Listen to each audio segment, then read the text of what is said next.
Thank you. It's really exciting when the room's so full that people are standing up for a data governance presentation. Thank you for all for coming, because actually it looks a really great agenda, and there's people on at the same time as me that I'd love to go and see. So thank you for coming to see me instead of them, because I would have gone to see them. But I think you all think that data governance is important, otherwise you wouldn't be here. We've heard some brilliant speakers already this morning, but I think what's not always clear is what really is data governance. And I don't know how you're finding it, but in the early days of me trying to sell data governance and try and get the organisation I was working for to do data governance, I didn't actually explain it very well. So these days, I think it's really important that you understand what data governance is. It's also one of the most misused and misunderstood of all the data management disciplines. So I thought we should really start this session with the most basic of data governance fundamentals and what is it.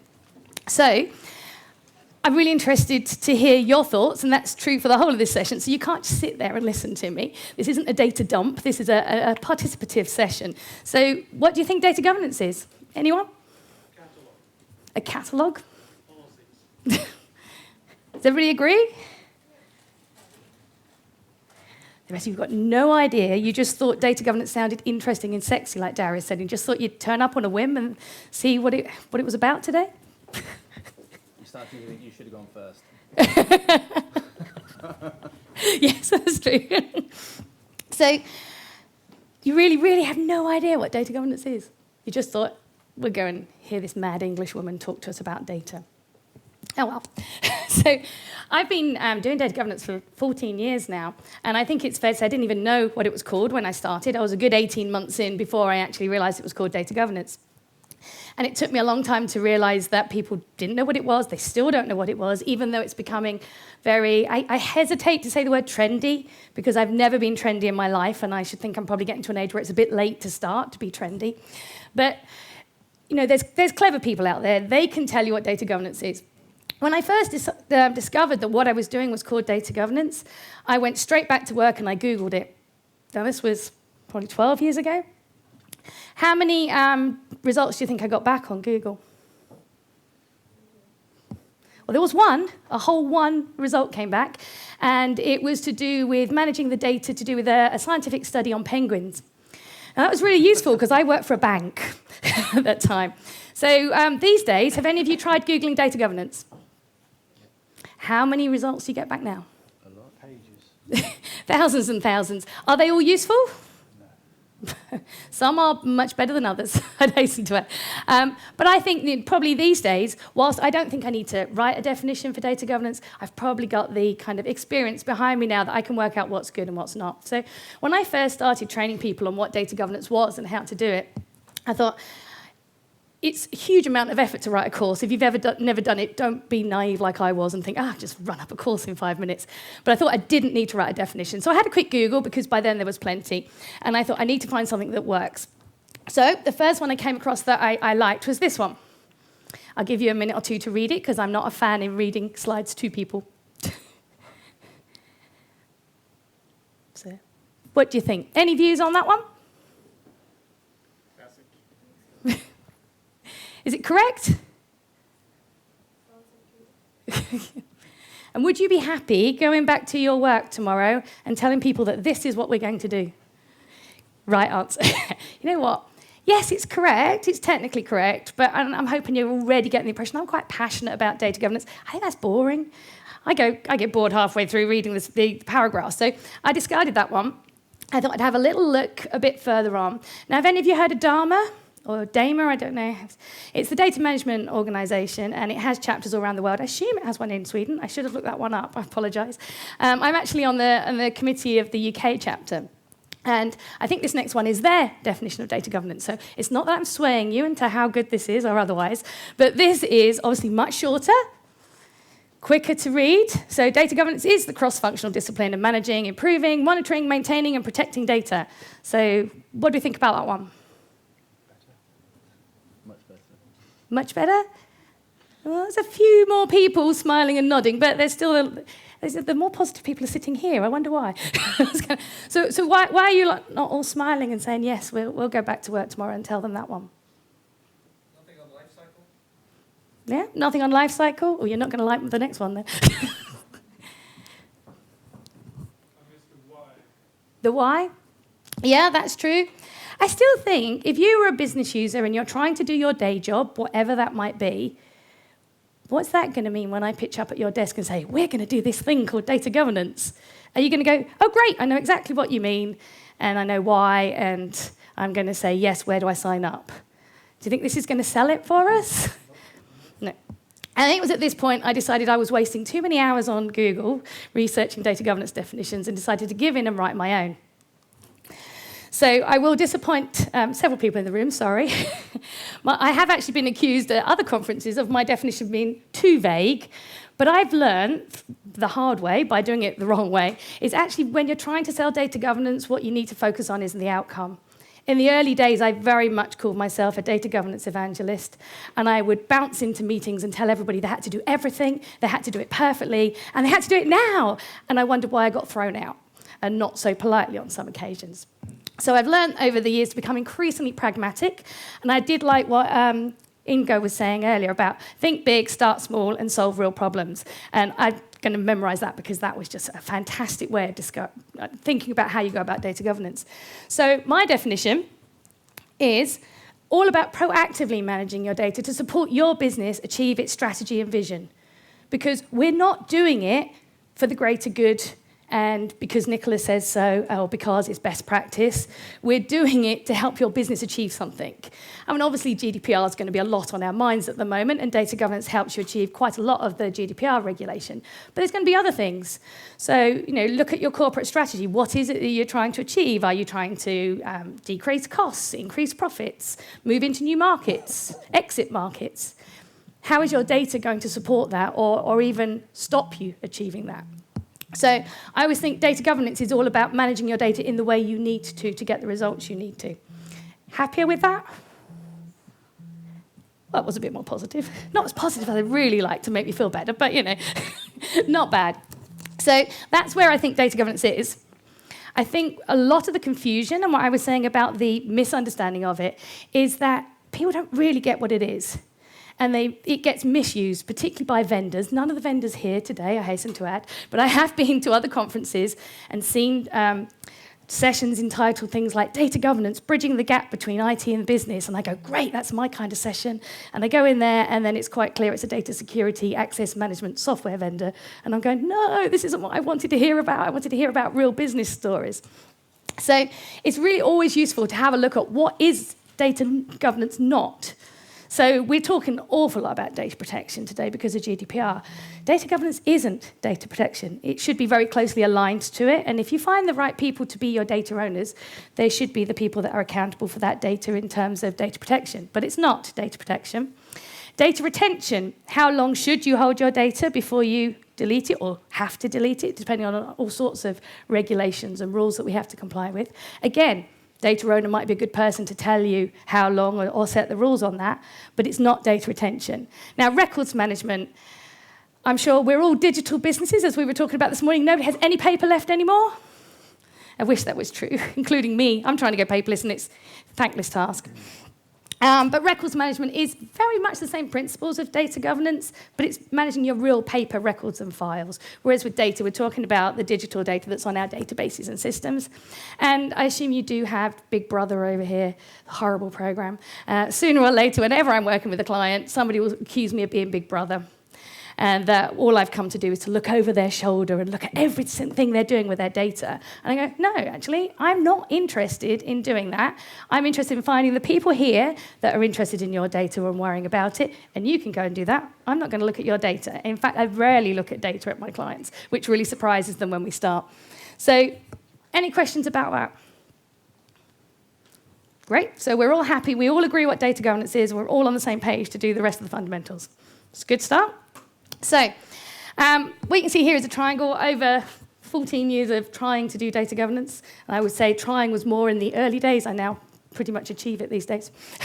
I realized that perhaps because I'm a logical data person, if something works, I do it again. And if it doesn't work, I stop doing it. So over the years, I've kind of developed my own methodology.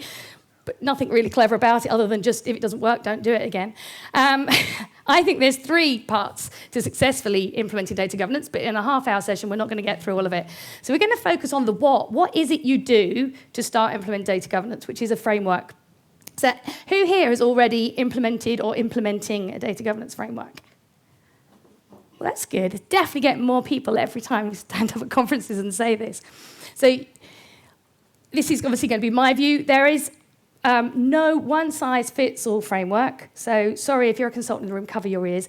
There doesn't exist. There is no standard framework that a consultancy can come in and give you that fits your company. Because who works for a standard company? I haven't found one yet.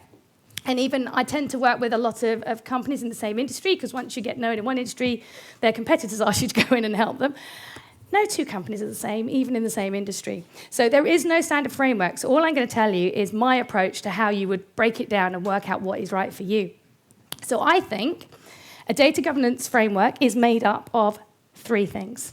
So we have a policy, we have some processes, and we have some roles and responsibilities. And in the time, sorry, keep an eye on the time, I will go through each of them. So a policy. It's for, well, judging from the show of hands to Darius's questions, a lot of you work in financial services. Do we all work in regulated industries that are quite heavy with policies and how you run your organisations? Who here has a data governance policy? Ooh, well, not bad. It's increasing every time I ask. Anything that may be data governance-y but it's called something else, like a data policy, a data quality policy? I think you need one, and I don't think you can get away from not having one. When I was running a course a couple of years ago, actually, in London, I had a couple from a Danish company turned up, and they were lovely, vivacious, bubbling away, all that energy at the beginning of the session. We got on to talking about policies, and it was the classic body language. They sat back, they crossed their arms, and they wouldn't join in the conversation. And I went, what's wrong? And they went, we belong to a young and versatile, agile organisation. We will not be bound and slowed down by policies. We have no policies. And I went, oh, but if you listen to what I'm telling you, I think you really need a data governance one. And they refused to talk to me. And as soon as we moved off of policies, they were back in the room and lovely people again. And so from that moment on until probably about this time last year, I said, every client or company I've ever come across always has policies. Oh, apart from one. There's a Danish retailer that doesn't. And then about a year ago, I got a LinkedIn request from somebody I'd never heard of. And it said, hello, my boss came on your course about a year ago. We're struggling to do data governance without a data governance policy. So my boss has asked me to connect with you and ask if there's an example one you could give us. So I can now honestly say, I've never actually met a company that doesn't have policies of some kind. And if you haven't got a data governance one, you should add it. The reasons why, if you do it without it, and you might find some of you here are doing it, you're doing it on a best endeavours basis. And this is what I did for a few years at the beginning when I was a permanent employee. And I come and meet you, and I tell you about data governance. You say, yes, that's great. I get that, Nicola. Where do I sign up? I'll help you. And then 6 months later, a huge change project comes along, and I come back and say, why have you not done what I asked you to do? And you go, oh, I'm really busy. Do I have to do it? And I go, well, you should do it. And you go, no, but do I have to do it? And I have to go, well, no. There's nobody in this company that's going to come and beat you up if we don't do it. So I would always recommend having a policy, because that gives you your mandate and your authority to go and do data governance. Because without it, and I can tell you it's happened to me a couple of times, somebody will sooner or later say, it was all very well, Nicola, and it was nice what you were doing, but it was flavour of the month. And we've moved on now. We've got something else, probably GDPR or something. We're busy. Can we leave that? So I really encourage you to get a data governance policy. You might want to call it a data policy, a data quality policy, but get a policy that says you will have data governance in place. It makes it so much easier. I'm a huge advocate of using the carrot. I love to sell the benefits of data governance. I don't like to wave regulatory sticks at people to get them to do it, but it's nice to fall back on. And for some stakeholders, you're going to need that. So what do you think a data policy should cover? So the people who've already got one, or perhaps the people who are trying to draft one, what have you got in your data governance policies? Roles and responsibilities. Excellent, good one. Objectives. Objectives, yeah, why are you doing it? It'll be good.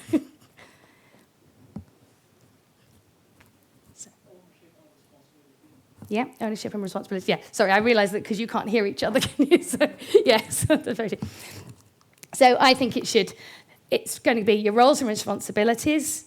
You know, if we don't actually define somebody's going to do it, who is? I'm sure you've all been to the same kind of meetings I have, where we all agree something, we all agree some very positive actions that we all agree on, but we didn't agree who was going to do it. And we get to the next meeting, and I say, well, why has this not been done? And Daniel goes, I think you were doing it. And I went, no, I'm sure you were going to do it. So roles and responsibilities, having them defined is really, really important. Data quality standards are important. Now, by that, I don't mean your policy should have a list of the business rules, so how you determine what data is of good quality. But you might want to put in there that you will measure certain categories of data, and they will have defined data quality standards. And you can say where you might find them, maybe your data glossary or inventory. Who knows what data quality dimensions are? Few people. So they're just the metrics, the way you use to measure the quality of your data. And usually, I don't put them in a data quality or governance policy. I put them in if regulation demands it. So anybody here in the insurance industry? So you know about Solvency II. So to meet Solvency II, the regulator told you the dimensions by which they wanted you to measure the quality of your data.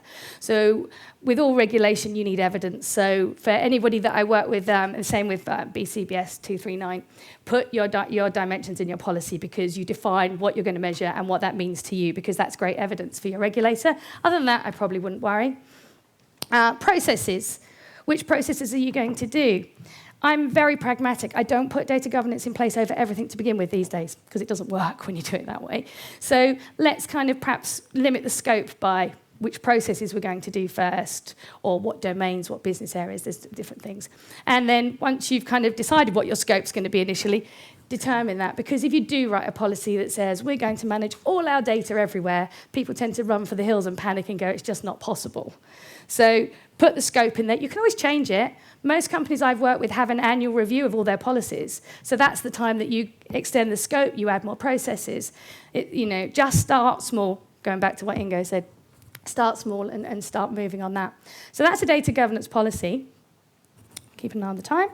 Processes. So those of you that are doing data governance, what kind of processes are you putting in place? I heard a murmur, but I didn't.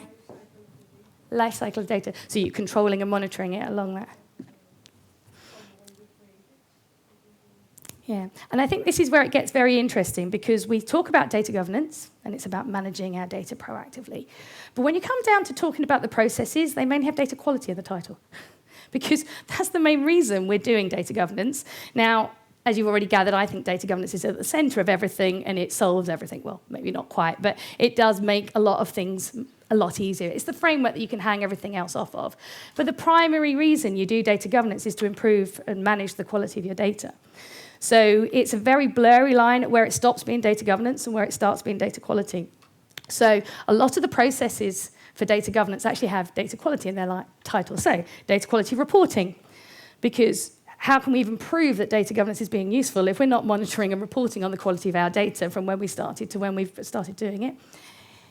If we've got data quality issues, we're going to need a sensible way of dealing with them. So this is actually the first one I normally put in place, because data quality reporting takes some time and effort to get set up and even accepted culturally into your organisation. So I always like to have a data quality issue management process. So something central, so it gets reported, it gets actually investigated right the way down to the root cause. Because how many people here have been told, oh, don't worry, we fix it as it goes into the data warehouse, or we just fudge the numbers in our spreadsheet when we're doing it. You don't want to do that. We need to stop that. We need to go right back to the beginning and find out what's causing it to go wrong and fix it if we can.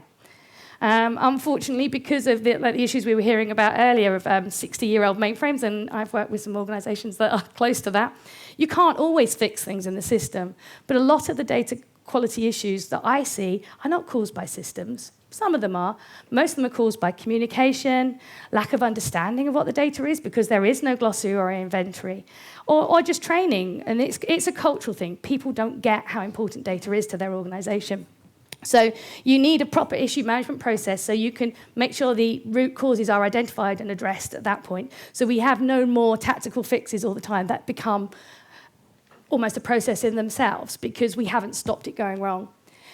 Now, I'm assuming a lot of you are into master data. That's already been talked a lot this morning. There is a master data track. So if you've got master data, I'm sure you've read all the things that say you cannot do master data successfully without data governance. So I won't bore you with telling you more about that, other than say, yes, it's true, you can't. So if you are doing master data, you've got a whole raft of other data governance processes that you're going to need to do. So if you're not doing master data, I agree data ownership at a very high conceptual level because it's a lot easier. If you're doing master data, you're going to have a list of attributes or your data fields and get owners for each and every one of those. And it sounds really silly saying agreeing ownership. Has anybody here had troubles trying to agree data owners? What's the biggest problem?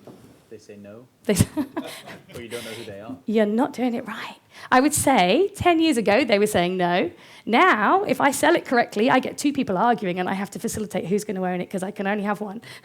So I'm obviously getting a better salesperson than I used to be. But yeah, so it sounds really silly, but we've got to have an escalation route. It doesn't work if you have more than one person owning. I've had clients say, oh, but can't we have an owner committee? I go, all they're going to do is talk. Who's going to make the decisions? How do you sell it then? How do I sell it?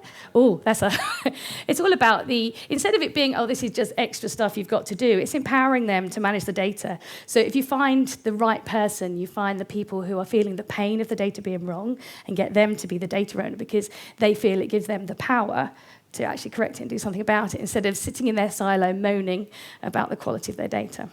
Yeah, so not something I can cover in 2 minutes, but yeah, it's that's fun. Data definition's absolutely key. It's a bit of a hobby horse of mine. I can tell everybody they need to define data and what it means. Otherwise, we get all sorts of problems where people pick up data thinking it's one thing and it's not. And that is actually one of the biggest causes of data quality issues that I see. The data's not wrong, it's just not what you thought it was. And then the obvious things, like if you're going to change data or you're even going to retire data, you can't just do that willy-nilly without doing some impact assessment. So we need processes to make sure that is done properly and approved. And then finally, obviously, I think the data governance framework is the centre of the universe. Somebody's got to be responsible for updating it. Your business doesn't stand still, so your data governance framework needs to evolve over time to grow with it. So this isn't really a big formal process. I just like to make sure it's there so people remember somebody in your company has got to be responsible for that framework and at least once a year be looking at what's changing, what's next. Have we got a new business area that I need a new data owner? Do we need to restructure? All those kind of things. So finally, it's roles and responsibilities, which I actually think are the key thing. It's what everything hinges on, because if people don't sign up to be responsible for data, then you've got nobody who's actually going to do anything. And you've just got this lovely theoretical data governance framework that looks good in a report or a policy, but doesn't do anything. And what we want it to do is to improve the quality of our data. So what kind of roles and responsibilities have you got? I'm always interested about the names. I'm a collector of good data governance role names. No really exciting names to add to my collection? Oh. Well, if you think of any later, do tell me. I used to think that it was absolutely vital that you called your roles these names. And then I realised, with the benefit of hindsight, that I was spending hours arguing with you about being a data owner, and you were saying no. And if I'd actually stopped to listen to you, it wasn't that you didn't want to be a data owner, you just didn't want to be called a data owner. So the title is flexible. Come up with a role title that works with your organisation and your culture. It's what they do that is most important. As long as you don't come up with something really stupid. Somebody suggested data bodyguard once, and I think that's just going to make it a bit laughable. But so these are the ones that I start with, and then depending on what my clients want, I translate them into things that work for them. And I'm always thinking in these terms, whether or not they want them called that. You need people in your organisation that are accountable for that data. I mean, I think it was Seth, we've had so many good speakers this morning already, said data is owned by the corporation. Yep, get that. The corporation can't make any decisions. So it has to be embodied by a number of data owners that understand and can be responsible for their own separate areas. So we need some data owners who are accountable for the quality of the data. Obviously, I write a role description that's slightly longer than that, but it's a good starting point to get them talking about it. These need to be really senior people. So if you get them senior enough that they've got the budget and the authority to be able to make changes to that data, then do you think they're going to actually have the time to get their hands dirty on the data? So I need them to be supported by people. So I ask them to nominate one or more data stewards. And it's a bit like a spot the difference between the two roles. There's not much difference. It's just that the data owner delegates the responsibilities to the data steward on a day-to-day basis. So, I think generally if I have a finance data owner, they'll then put each of their direct reports will own their own particular specialized area of finance, and they will become the data steward. So if I'm doing data quality reports, I actually send them to the data steward. The data steward will get them resolved. If I've got any issues, I talk to the data steward because they're the ones that actually understand the data. We only just go to the data owner for approval or escalate if something's not getting done. Now, I think everybody in your company needs a data governance role. Maybe not the cleaner, but apart from that, everybody else in your organization either uses data or produces data, or both. So I didn't want anybody to be left out. These are the harder ones to sell because depending on the size of your organization, that's a lot of people to get out and talk to, and you can't do it face-to-face. But I've got the data producers. They're the people who capture the data or at the point it comes into your organization, if it's external data. And data consumers, they're the people who are using that data, sometimes to create other data, making them data producers. But I have worked with so many clients where the data producers are traditionally very junior, often in call centres or branches, stores. And it's very easy to blame these poor junior people for putting the data in wrong. So I say, no, it's fine. You have to do it in accordance with the data consumers' requirements because they're the ones using this data. But I don't expect them to be telepathic. And I put a responsibility on the data consumers to define what makes their data good enough for them to use. Because it is not useful to say things like, the spreadsheet I get from finance is rubbish. And believe me, I can't tell you how many times I've been told that. And you're going to have to explain that a little bit more. You can't just say it's rubbish. You have to tell me what makes it rubbish. Anybody here in IT? All business people? Ooh, a few IT. It's getting less over the years. I don't think IT own the data. That might make you feel relieved. It's definitely business ownership. But I don't want to let IT off the hook. So I say they're data custodians, and they are responsible for maintaining that data on that system in accordance with the business requirements. So that'll be the data owner's requirements and the data quality from the data consumer, if that's not the data owner. If you have an organization that believes that the business owned data, I wouldn't introduce that role too soon. I tried it once, and somebody said, see, told you IT owned the data. And I went, So leave that one for a bit if necessary. There's all sorts of ways you can get around it. And then finally, data governance has a habit of disappearing if nobody's responsible for maintaining the framework. So I need somebody in the centre whose responsibility it is to make sure that data governance framework continues to persist and grow and deliver good results. So for the purposes of this, I call them the data governance manager. Some organisations call it a data quality manager, or a whole team, depending on the size of your organisation. So those are the roles I go with. There's just one more role, and that's the one of Chief Data Officer. Who here has a Chief Data Officer? A few. And does data governance report to your Chief Data Officer? So I don't think you need one. That's probably going to be a whole debate that we can have at other times, and I've already had a slight chat with Vanessa.